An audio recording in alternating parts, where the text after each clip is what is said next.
همه چیز از یه روز عادی شروع شد.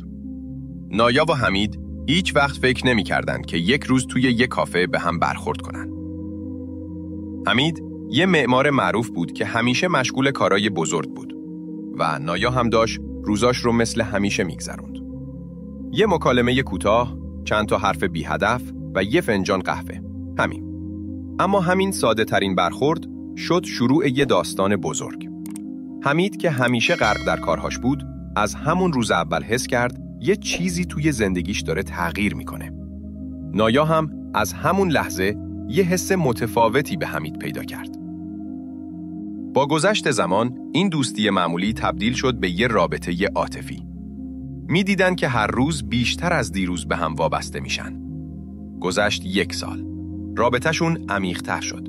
حمید و نایا هر دو می‌دونستن که این چیزی بیشتر از یک دوستی معمولیه. حمید با تمام مشغله‌هاش نایا رو نقطه آرامش زندگیش می‌دید و نایا هم در کنار حمید احساس می‌کرد که یه دنیای جدید براش شروع میشه. سال 1395 تصمیم گرفتن که زندگی مشترکشون رو آغاز کنن. عشق و امید توی نگاه‌هاشون بود و حس می‌کردن این تصمیم یکی از بهترین کارایی بوده که میتونستن انجام بدن. عقد کردن و رسمی شدن این رابطه شروعی بود برای یه فصل جدید.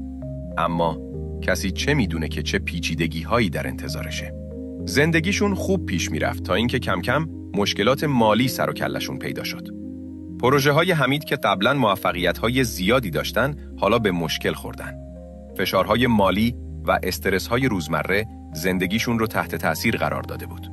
اما هنوز هیچ چیزی نمیتونست اونها را از هم جدا کنه. تا اینکه یه تصمیم غیرمنتظره همه چیز رو عوض کرد.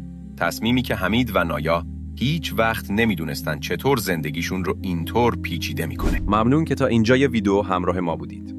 قسمت‌های بعدی این پرونده به زودی آپلود میشه. پس حتما ما رو دنبال کنید تا از بقیه ویدیوها جا نمونید.